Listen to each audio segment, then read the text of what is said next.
bolingwa zanzambe bolingo ndiye swatika kikembo na ye bolingwa lula kate asilika kate andimaka nyonso alimbisaka nyonso. Soyez le bienvenu, fidèles téléspectateurs. Vous êtes en direct sur Univers Télévision, Canal+, fréquence 363. Vous êtes en train de nous suivre également sur Easy Télévision, Star Time, plusieurs bouquets. Vous êtes en train de nous prendre en direct, et chers Congolais. Vous êtes en train de nous suivre au Gabon, Côte d'Ivoire, un peu partout. C'est votre émission Labo Spirituel. On vous avait promis les dimanches passés, on devrait en réalité recevoir notre invité d'aujourd'hui, mais comprenez, il y avait un peu de petits pépins. Je vous avais promis que je vais le recevoir. Il a répondu malgré ses multiples occupations, comme c'est un homme qui respecte la presse également, qui respecte votre appel. Il est ici avec nous. Lui, il s'appelle le prophète, archevêque supérieur, président de la nouvelle communauté Cure.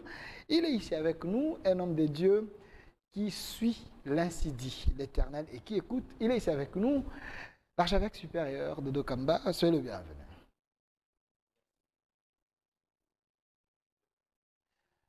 Quelqu'un m'a dit, les hommes de Dieu congolais aiment trop des grades. Pourquoi Dodo Kamba n'a pas voulu être tout simplement prophète, mais archevêque supérieur?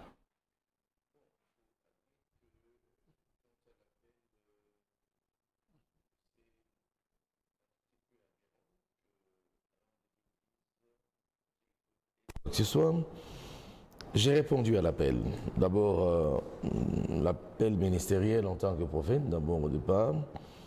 Mais la responsabilité dans des organisations, des structures, il y a des fonctions qu'on attribue aux différents responsables.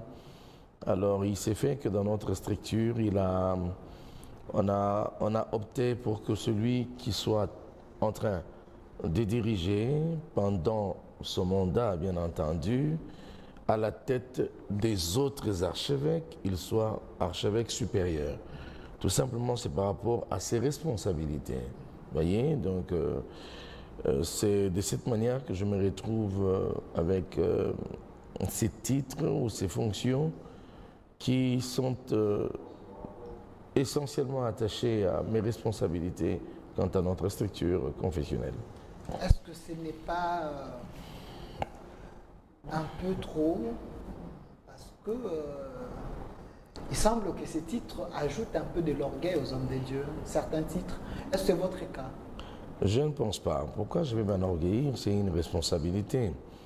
Vous entrez en fonction, c'est comme si vous disiez celui qui s'est fait appeler procureur général, celui qui s'est fait appeler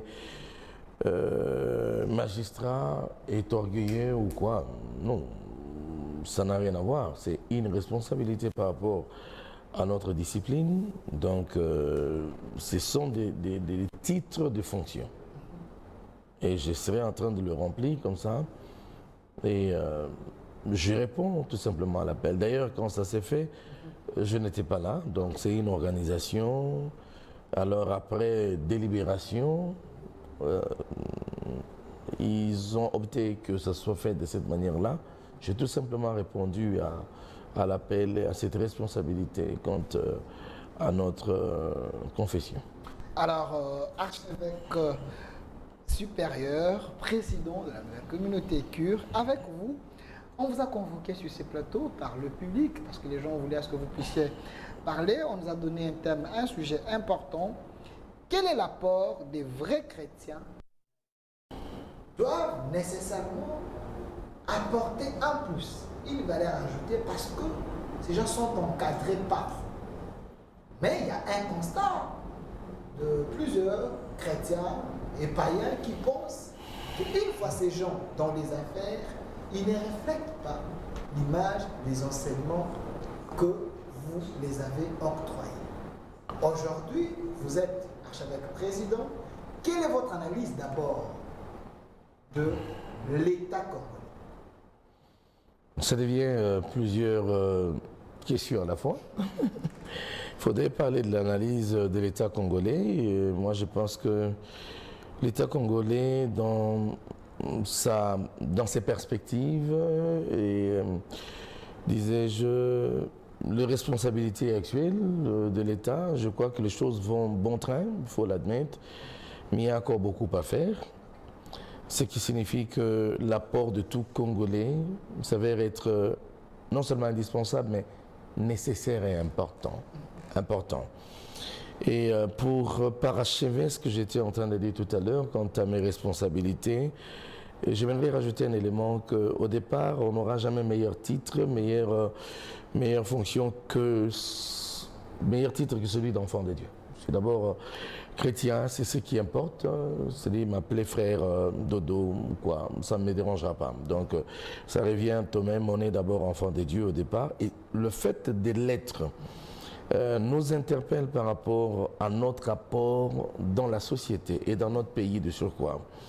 Et vous savez qu'aujourd'hui, il faudrait admettre que le monde dans lequel nous fonctionnons, il y a toujours un autre en parallèle qui est spirituel et qui en réalité anticipe, conçoit, et le monde physique.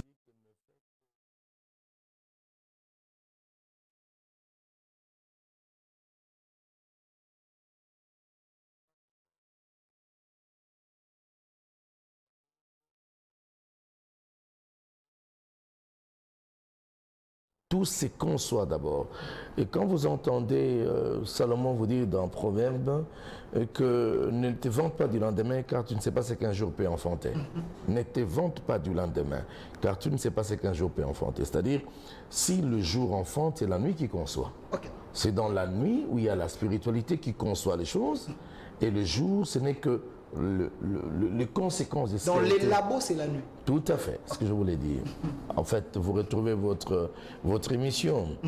Alors, c'est là où nous disons actuellement que le vrai chrétien ne doivent que sortir leur homme intérieur pour pouvoir l'exhiber et donner le meilleur d'eux-mêmes pour l'avancement de la société et de la chose publique.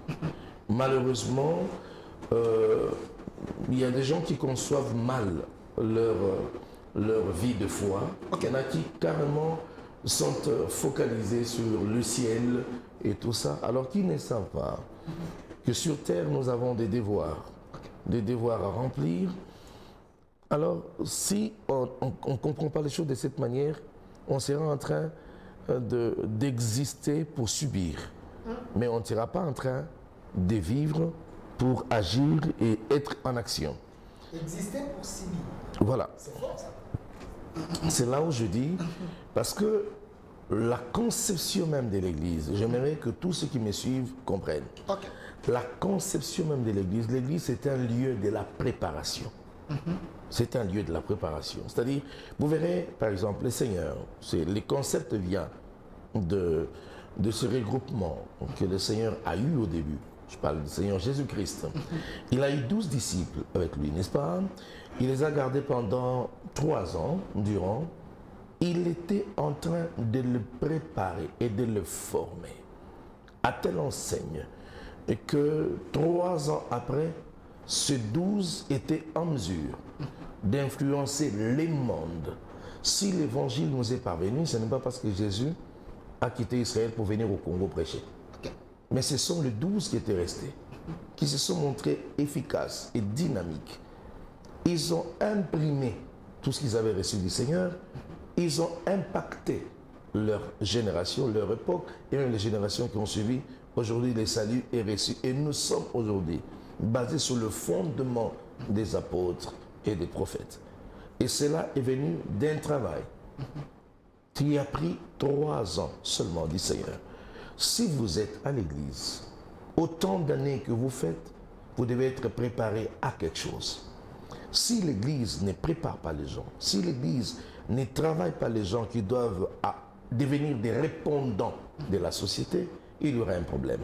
Aujourd'hui, il faut l'admettre, le message que nous apportons à l'église, ce que nous sommes, ce que nous disons pouvoir être, doit impérativement refléter la vraie parole de Dieu. Je vous donne un exemple simple. Vous savez que le feu Étienne Tshisekedi, paix à son âme, un homme qui est resté une référence dans notre pays, je crois que dans les jours à venir, on prendra soin vraiment de l'élever encore beaucoup plus. Cet homme a apporté une philosophie extraordinaire. Il parlait, parmi les choses qu'il a dû citer, il parlait de temps en temps d'un fléau. Je parlerai même des gangrènes qui détruisent le Congolais. Ce n'est pas le manque de moyens, ce n'est pas le manque d'argent, mais c'est la mentalité. C'est bien qu'il disait il faudrait commencer par travailler la mentalité des Congolais. L'homme congolais. Voilà, l'homme congolais, travailler la mentalité. Et là, je suis en train d'avancer. C'est évidemment le travail que le Seigneur Jésus-Christ a fait. Je vous donne, je suis dans la vérité de la parole de Dieu. Jean-Baptiste qui vient précéder le Seigneur Jésus-Christ, il était venu comme un prophète venu pour balayer, frayer le chemin au Seigneur. Et lui-même, quand il a commencé à parler, il dit, son premier message, il dit, répentez-vous. Répentez-vous pour pouvoir rencontrer celui qui vient après. Son premier message, c'était répentez-vous. Le Seigneur Jésus-Christ arrive lui-même. Son premier message était également répentez-vous, car le royaume des cieux est proche. Les apôtres arrivent. Après Jésus soit parti, leur premier message, le premier message de Pierre, après la Pentecôte, c'était répentez-vous. Et la repentance vient du mot grec qui veut dire métanoïa ou encore changement de mentalité. Donc Jean, en réalité Jean-Baptiste était en train de dire aux gens, vous ne pouvez pas embrasser l'avenir du Seigneur avec l'ancienne mentalité. Vous devez être préparé. Jésus-Christ lui-même, en présentant le royaume, était en train de dire, vous ne pouvez pas embrasser le royaume si vous n'avez pas changé de mentalité. Et les apôtres également ont parlé du Saint-Esprit. Vous ne pouvez pas être baptisé du Saint-Esprit si vous n'avez pas changé de mentalité. Mais c'est là où il y a un problème. Le problème, maintenant, l'Église doit travailler sur le changement de mentalité, préparer l'homme. Parce qu'il y a un répondant pour la société. Il y a trois entités de base, à moins que je me trompe. Il y a l'école, il y a la maison et également l'Église. Est-ce, vous, l'Église, vous avez fait réellement votre rôle? Il semble que les gens que vous bombardez dans la société, c'est des gens qui n'ont pas l'épaisseur spirituelle. C'est des gens charnels, c'est des gens animaux. Une fois dans les affaires, ils reflètent l'œuvre du diable. Pas l'œuvre, pas le travail que l'Église a fait. Je suis vraiment navré de me rendre compte que il y a de ces choses qu'on parle en termes d'église qui ne font qu'avilir l'image même du sacerdoce et par conséquent la population est abétie. Okay. Et là il faudrait qu'on en vienne à une prise de conscience pour changer non seulement les narratifs mais les paradigmes en même temps. Et ça c'est une responsabilité lourde. Okay. Et là, pour mieux le faire, il faut commencer par redéfinir ce que c'est l'Église. Redéfinir. Parce qu'il y a des gens qui vont dans des endroits, se disant aller à l'Église, mais est-ce que seulement ils connaissent ce que c'est l'Église? C'est quel endroit où ils vont? C'est une question très questionnante. Voilà. Et tous, pour dire mieux, tous ces endroits qu'on appelle l'Église ne sont pas forcément des églises. La vraie Église est porteuse d'un message et d'une mission. Et la mission principale, c'est de préparer l'homme. L'homme qui est passé par la vraie Église est premièrement brisé, taillé et préparé à être le répondant de sa société avant d'aller au ciel. Si vous rencontrez un frère qui est réellement passé par la croix, qui a connu le Seigneur, il aura une vie de repentance. Aujourd'hui, nous avons des problèmes.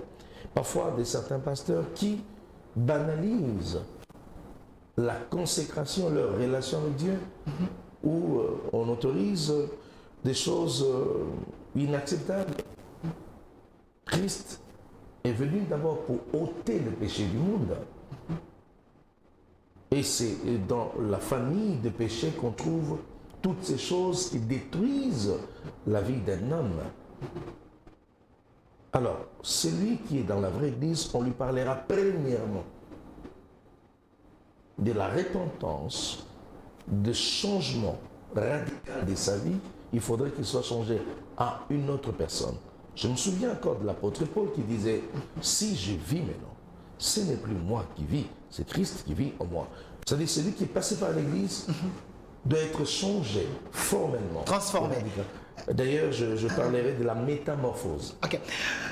L'évêque supérieur de Dokamba, je ne vais pas vous choquer, mais j'aimerais savoir ensemble avec le téléspectateur, j'ai reçu plusieurs questions, mais je les recoupe un peu. Les gens pensent que un appelé de Dieu, celui qui est dans les 5 ministères, ne peut pas faire de la politique, car la politique vous rabaisse, car la politique détruit l'œuvre de Dieu. Est-ce, bibliquement, les gens qui ont les 5 ministères peuvent faire de la politique? Vrai, ils peuvent bien le faire. Et comment? Il faut nous l'éprouver alors.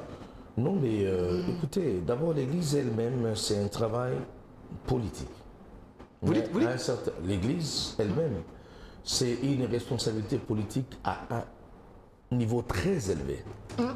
Ah ben oui, parce que, je vous donne un exemple. Ça. Notez à la maison, l'évêque supérieur parle. L'Église elle-même, c'est de la politique à un niveau très élevé. Vous avez dans une congrégation, une paroisse, une assemblée, il faudrait que j'utilise les termes qui nous soient appropriés. Dans une assemblée, vous avez le gens de toutes catégories. Vous avez des intellectuels, vous avez des analphabètes, vous avez tout ce monde-là. Le genre de haut niveau par rapport au rang social, et les démunis, vous les avez tous. Il faut les gérer. Okay. Il faut créer des départements qui seront composés de ces personnes en mélange.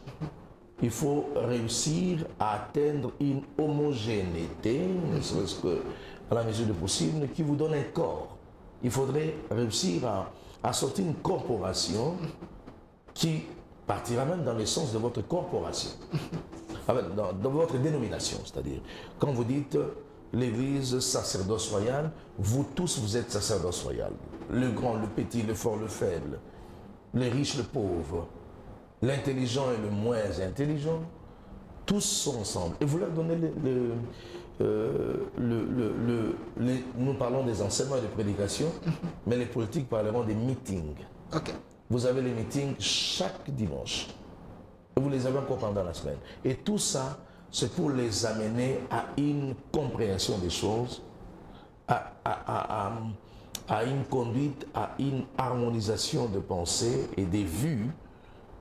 Et vous pouvez construire des choses ensemble, en arriver à vous cotiser et faire la gestion ensemble qui vous permettent d'avoir des bâtiments, des écoles, des hôpitaux. C'est-à-dire c'est pratiquement une structuration qui vous permet de fonctionner comme un État. Et il faut gérer les conflits dedans. Il faudrait qu'il y ait également des paramètres qui soient en mesure de régler les conflits, les problèmes entre les gens. À ce moment-là, nous parlons de la justice. Vous avez en quelque sorte des magistrats à l'intérieur, mais qui le font de manière un peu différente. C'est-à-dire quelqu'un qui est vraiment préparé, formé dans une église, peut être un très bon politicien. Peut être un très bon politicien, mais j'aimerais que vous puissiez nous donner un exemple biblique. Je ne parle pas d'un chrétien, je parle de celui qui a reçu les ministères, parmi les 5 ministères. Est-ce dans la Bible, il y a un exemple palpable, parce qu'il y a les gens qui sont en train de suivre, celui qui a fait de la politique en étant un prédicateur, l'homme qui est parmi les gens qui ont les 5 ministères. Je vais vous donner un exemple. Ok. Pour vous qui étiez... David était qui? Il semble que c'était un roi, l'homme selon les cœurs des dieux. Mais c'était un prophète aussi. Prophète? Il prophétisait? Mais il était prophète. Non, Non, je pas veux pour savoir. prophétiser, il était établi prophète. Appelé au ministère. Ouais, absolument. Il avait quel message? Message. Le message de David, comme un prophète, comme un envoyé de Dieu. Mais Oui. avec tout le travail des psaumes, pensez-vous que ce soit moindre? C'est le meilleur psalmiste que le monde n'a jamais connu. Ok. Vous ne parlez que de lui. Je peux en avoir autant.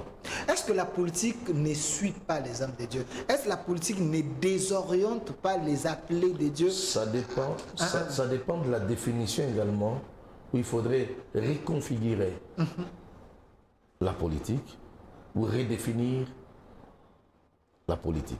Je parle de reconfigurer parce qu'il y a un problème aussi d'approche. Ok. Il y a un problème d'approche.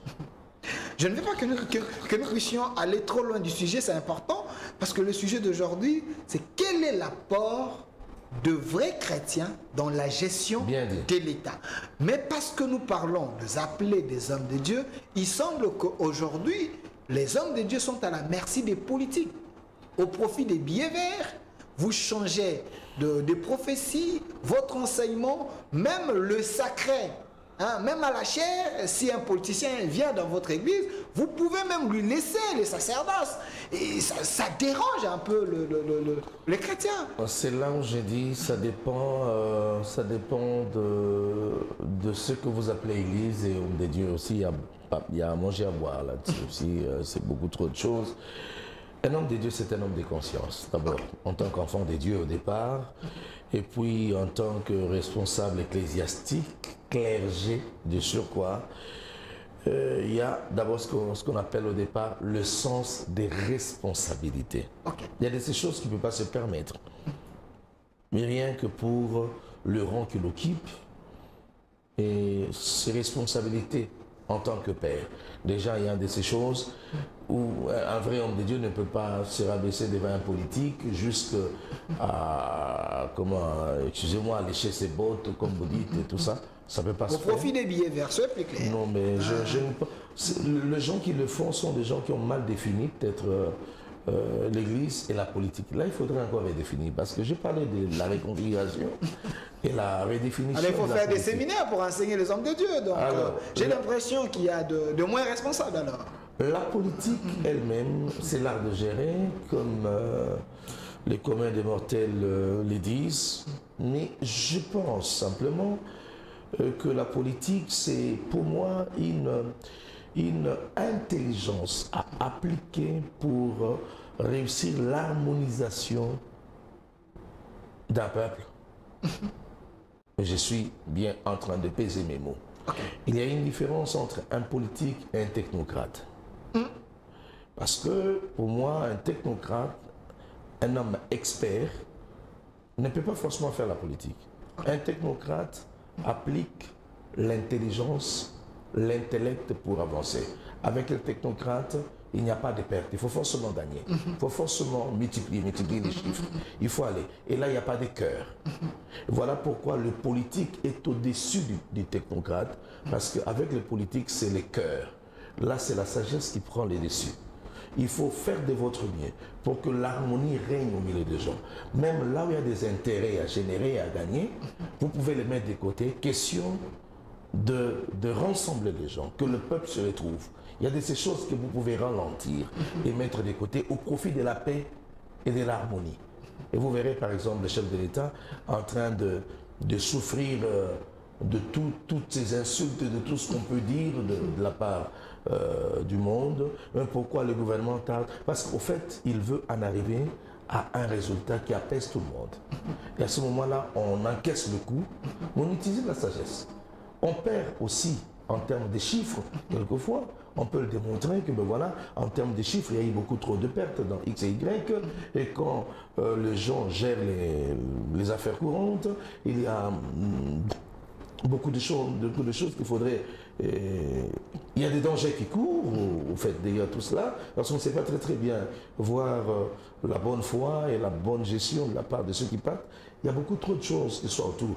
Mais il accepte, il endure, parce que son problème, c'est de satisfaire même le pauvre là qui est à Bassan-Kousso, qui disent, ben voilà, au moins, il y a une représentativité de notre frère Bonkoumou qui est là-bas. Donc, c'est ça, c'est la géopolitique. La géopolitique, oui, mais appliquée dans la politique parce qu'il y a la sagesse. C'est là où nous disons, c'est très facile pour un homme qui connaît Dieu et qui sert Dieu de faire la bonne politique parce qu'il a déjà les cœurs de pouvoir le faire. Avec la politique, on applique les cœurs parce qu'on a besoin de gagner la confiance de tout le monde et de mettre tout le monde en confiance. Un technocrate cherche ses intérêts, un politicien... Pas forcément ses intérêts, même l'intérêt du pays, mais parfois même au détriment des autres. Je salue Matata Pogno, un vrai technocrate de mon pays. Alors, l'archevêque président Dodo Kamba, avant de parler purement de la politique, parce que vous êtes un scientifique, c'est important, vous êtes un homme de Dieu, un père pour plus d'un. Est-ce la chair peut changer à un parti politique? Il semble que vous, le pasteur, vos partis politiques, c'est vos églises, c'est la chair. La chair, là où vous êtes censé prêcher la parole, à un moment vous pouvez parler de la politique. Est-ce un péché sur le plan doctrinal ou ça s'est fait dans la Bible, les gens y ont utilisé la chair pour parler de la politique? Je peux répondre? Pas de problème. D'abord, il faudrait savoir une chose. J'aimerais vraiment attirer l'attention de tout le monde. D'abord, tout pasteur n'est pas forcément appelé à faire de la politique de manière active. Okay. Mais je le dis que de par la responsabilité pastorale, on est outillé à pouvoir jouer un bon rôle dans la politique. Mais ça n'arrive pas à tout le monde. C'était seulement pour lever cet équivoque. Quand vous dites qu'un pasteur ne peut pas faire la politique, je ne suis pas dans cette logique-là.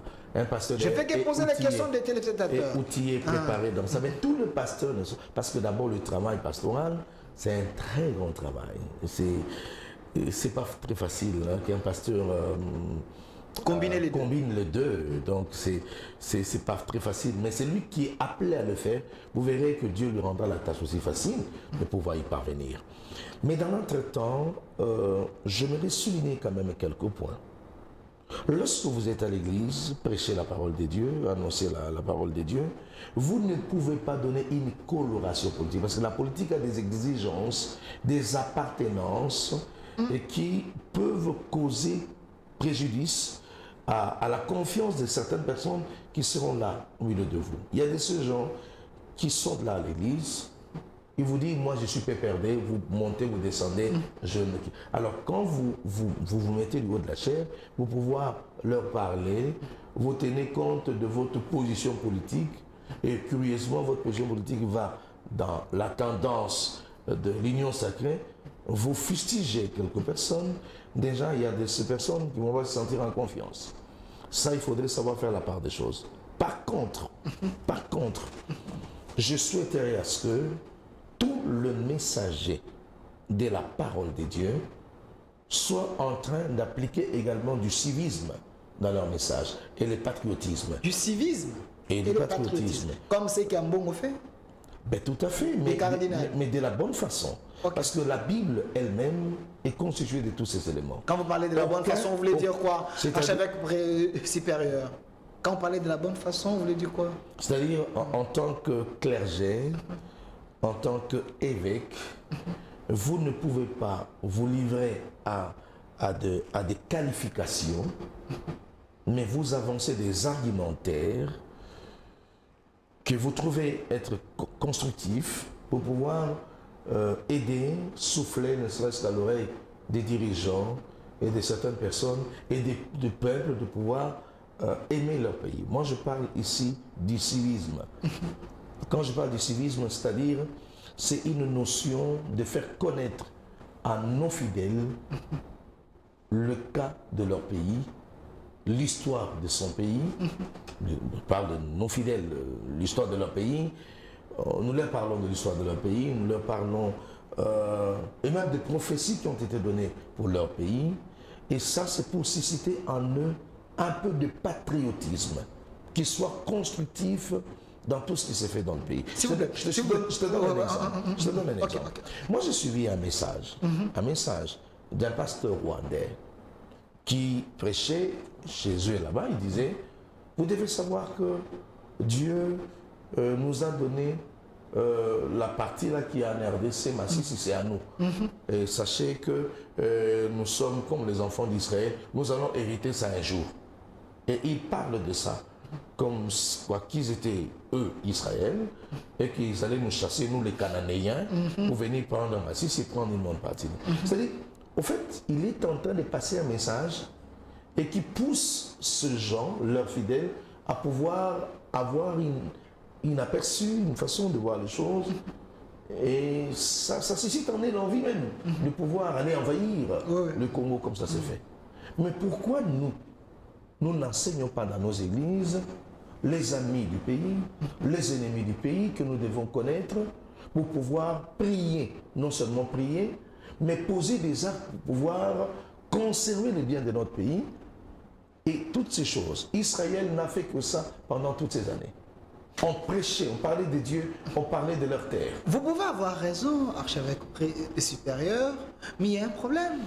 Vous dites qu'il faut aimer les pays, il faut prêcher le civisme, le patriotisme, mais ça, il faut de pasteurs ou des prophètes qui ont l'épaisseur scientifique.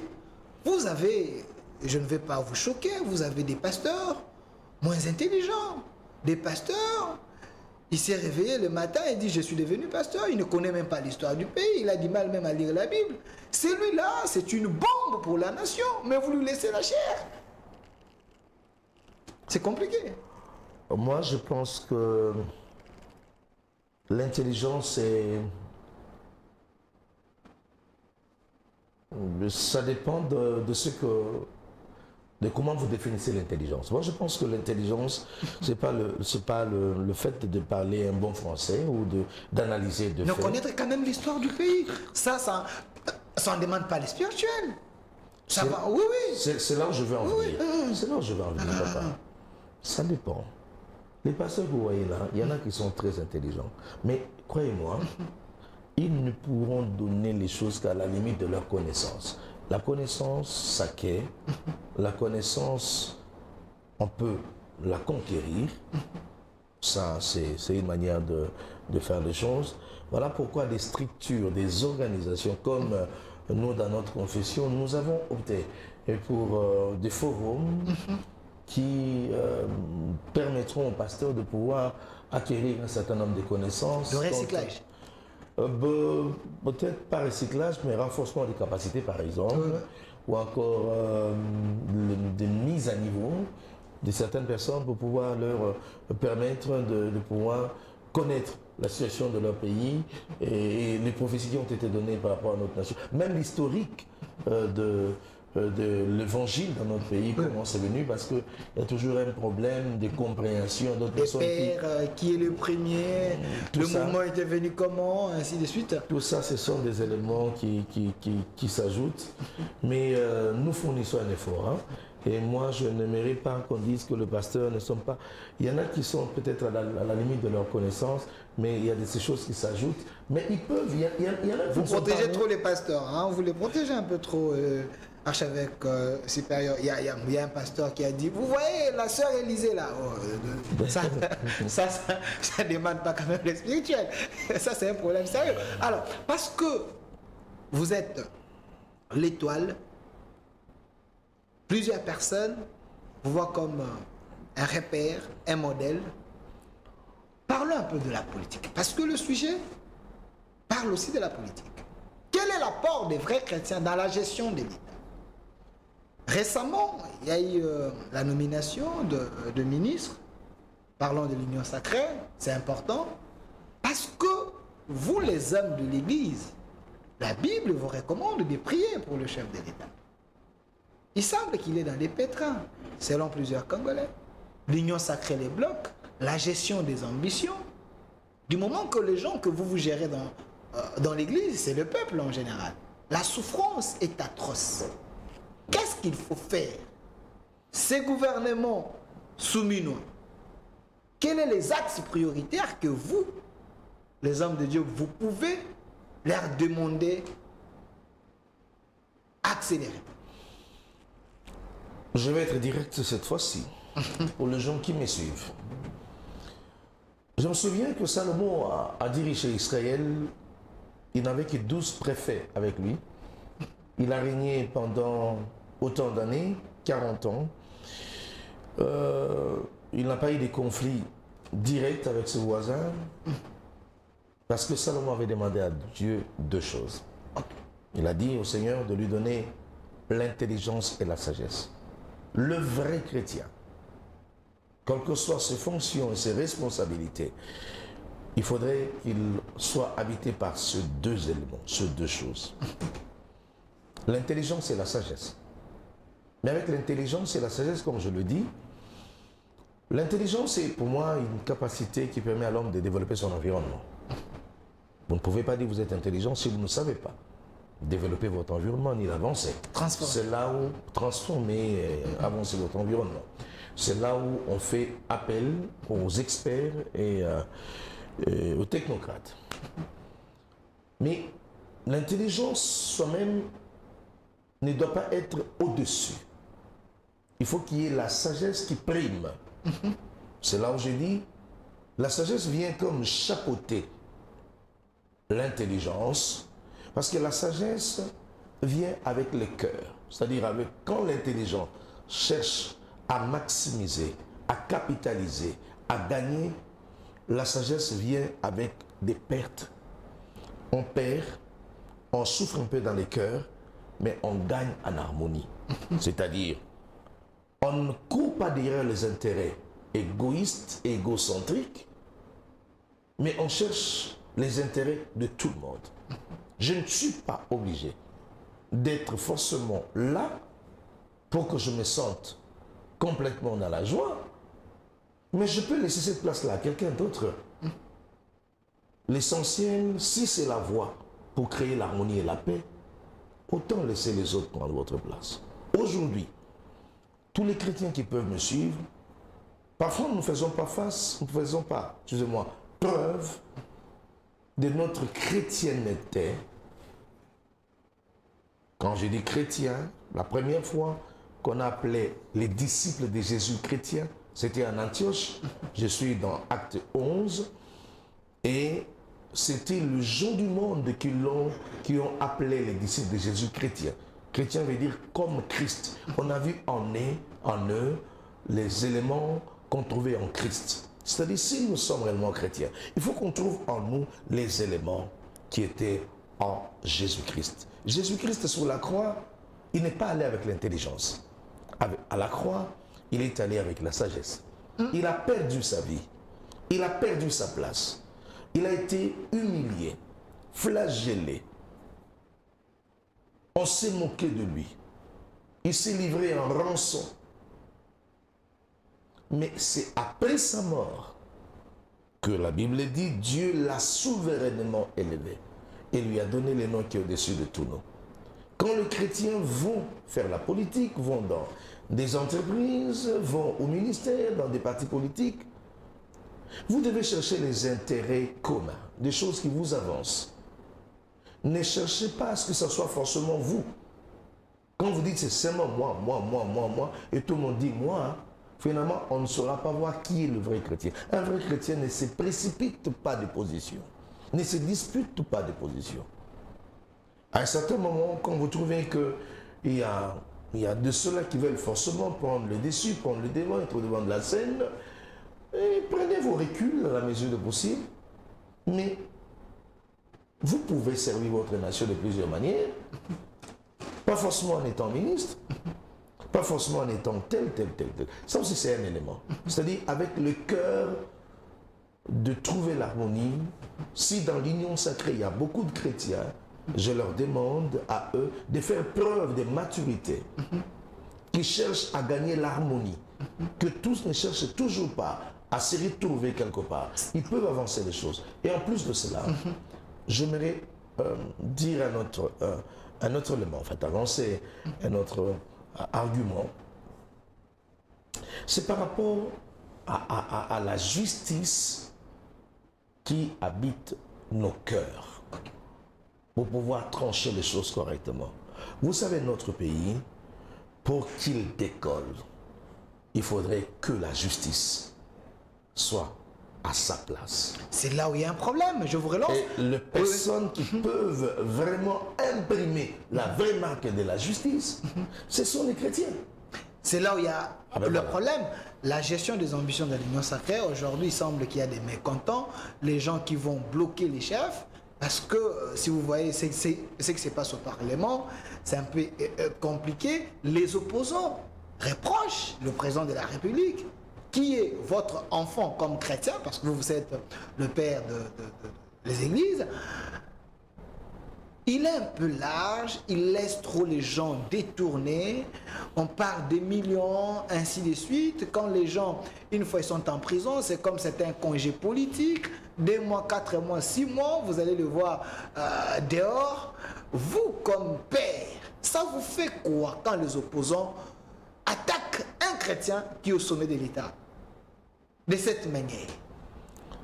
Je donnerai un conseil à tous les chrétiens qui se retrouvent dans cette grande famille de l'Union sacrée, de voir l'état du pays et d'essayer de compatir avec la situation du chef de l'État. Aujourd'hui, je pense, je l'ai toujours dit, il doit être certainement le plus malheureux en ce jour parce qu'il a en face de lui des dévoreurs. Vous dites. Il a en face de lui les dévoreurs sur le plan international qui veulent forcément tout arracher, tout détruire. Et c'est lui qui connaît ces choses, c'est la personne la mieux renseignée. Il y a de ces politiques qui râlent, qui disent, mais ils ne connaissent pas le vrai problème de fond. Quelqu'un d'autre veut, donne-moi le poste, je vais être tel. Il ne sait même pas que ce poste-là, mais dans l'entretemps, et si tu n'es pas ça, c'est dans ces coins-là où les gens, les Occidentaux veulent, la communauté veulent nous compliquer, tout ça. Vous allez gérer quoi à la suite? Moi, je pense que pour l'instant, il faut qu'il y ait un peu de compassion. Cet homme, le chef de l'État, c'est maintenant là qu'il peut avoir besoin de ses vrais amis. Ok. Vrais amis. Des vrais amis, de vrais frères. Ceux qui peuvent le comprendre. Vous savez, dans la vie... Donc il y a des faux frères. Non, bon, on peut être frère, mais peut-être on apparaît que quand il y a des choses satisfaisantes. Mais quand vous... Quand il y a l'intérêt.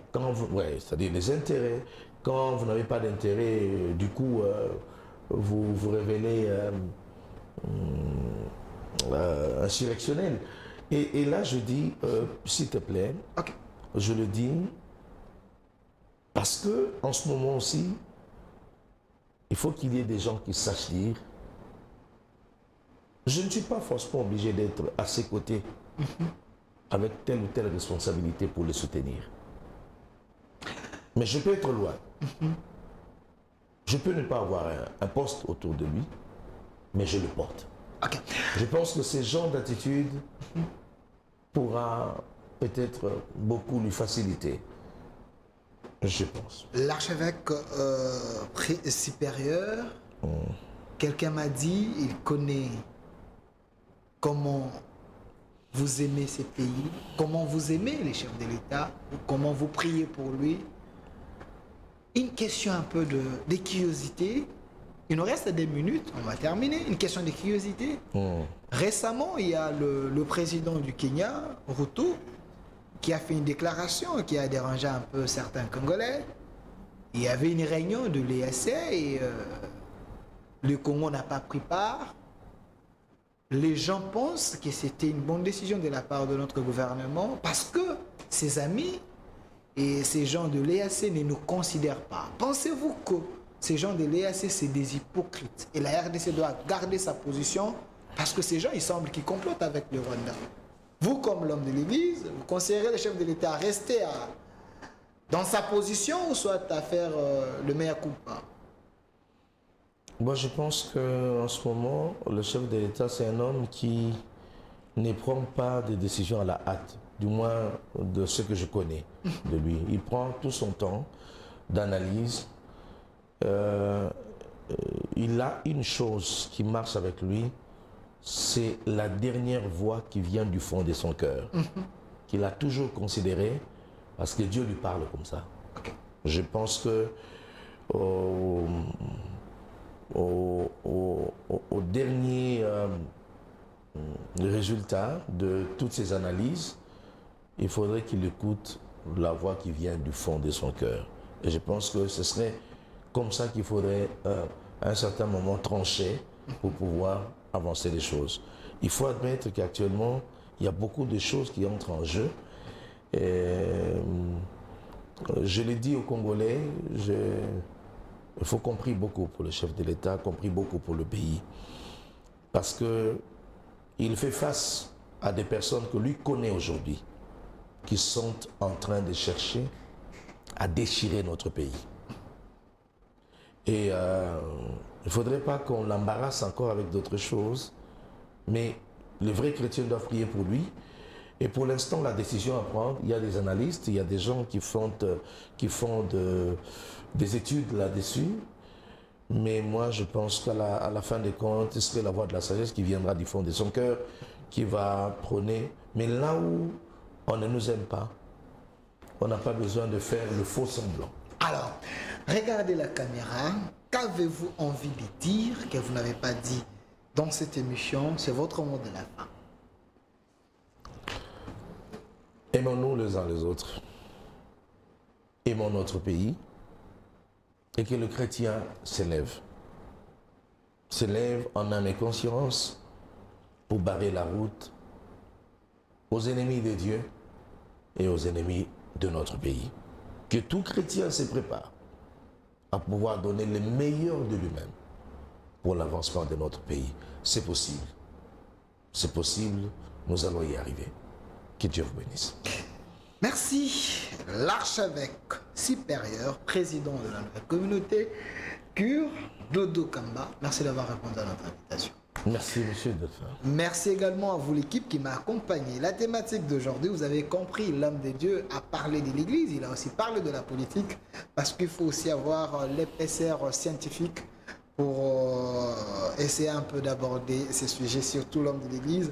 Les gens pensent que là, il y a que les Alléluia et Amen. Il faut apprendre un peu, parce qu'il faut élever les débats à un certain niveau. Quelle est la part des vrais chrétiens dans la gestion de l'État? L'homme de Dieu a répondu. Merci à l'équipe qui m'a accompagné. Je vois derrière la caméra Ezimongo, Claude Ezimongo qui était là. Et côté régie finale, à la main de maître, monsieur Fissé Fili, mon réalisateur. Et suivez la rediffusion de cette émission lundi à partir de 13h10. Mais c'est chaque dimanche à partir de 20h. Votre émission Labo Spirituel et notre RDC est possible avec la nouvelle énergie. Au revoir.